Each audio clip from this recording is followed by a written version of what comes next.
उस 12 सेकंड को छुपाने की। वो 12 सेकंड अब भारत के लोगों में समा चुका है, उसको वो मिटा नहीं सकते। और ये 12 सेकंड उन पर आने वाले दिनों में बहुत भारी पड़ने वाली है। तो बाकी सब चीजें आदरणीय प्रमोद तिवारी जी ने इस वक्त कही है। अगर मैं संक्षेप में कहूं कि लोकसभा चुनाव, इस लोकसभा पार्लियामेंट के प्रारंभ में बहुत सकारात्मक भूमिका से कांग्रेस पार्टी आगे बढ़ी थी कि शीतकालीन सदन के अंदर सारे विषयों पर बातचीत हो। ये बातें हमने बार बार फ्लोर लीडर्स की मीटिंग में की। और मैं तो धन्यवाद करना चाहूंगा आदरणीय खड़गे जी का, आदरणीय राहुल गांधी जी का, कि दोनों ने चिट्ठी के द्वारा दरखास्त की कि लोकसभा और राज्यसभा में 2 दिन की चर्चा हो।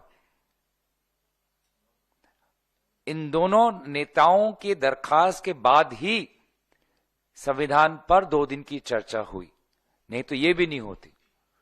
और ये 2 दिन की चर्चा होने से ही हमको पता चल गया कि भाजपा में अमित शाह जी के अंदर, आदरणीय नरेंद्र मोदी जी के अंदर बाबा साहब अंबेडकर के प्रति कितनी सम्मान है।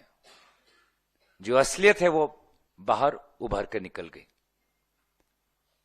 अडानी के मामले से वह भागे।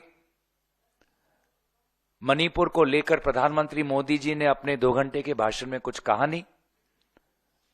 सेबी को लेकर आदरणीय निर्मला सीतारामन जी ने सेबी चीफ माधवी बुच को लेकर कुछ बातें की नहीं। और संविधान पर जब चर्चा हो रही थी तो उन्होंने अपनी मानसिकता दर्शाई। जैसे कि आदरणीय प्रमोद तिवारी जी ने कहा, एक फांसीवादी। पूरे इस शीतकालीन समय में हमने भी कितने बार धरना प्रदर्शन किया है, लेकिन कभी भी अगर कोई भाजपा का सांसद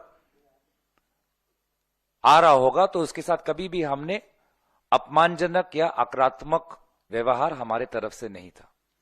हमेशा मुस्कुराकर और सम्मान से हम उनका संबोधन करते थे।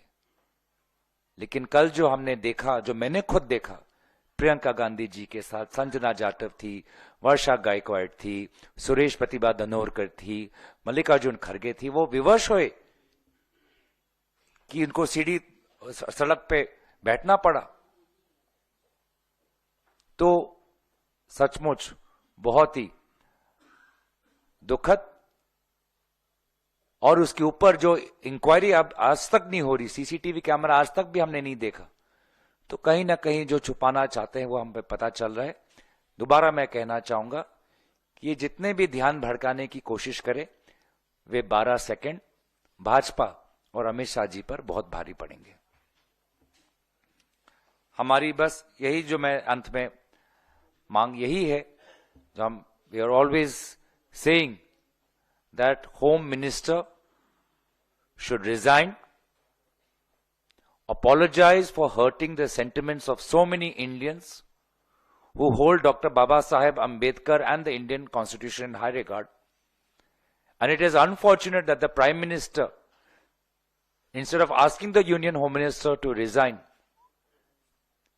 instead of asking the Union Home Minister to apologize, the Prime Minister is supporting the Union Home Minister.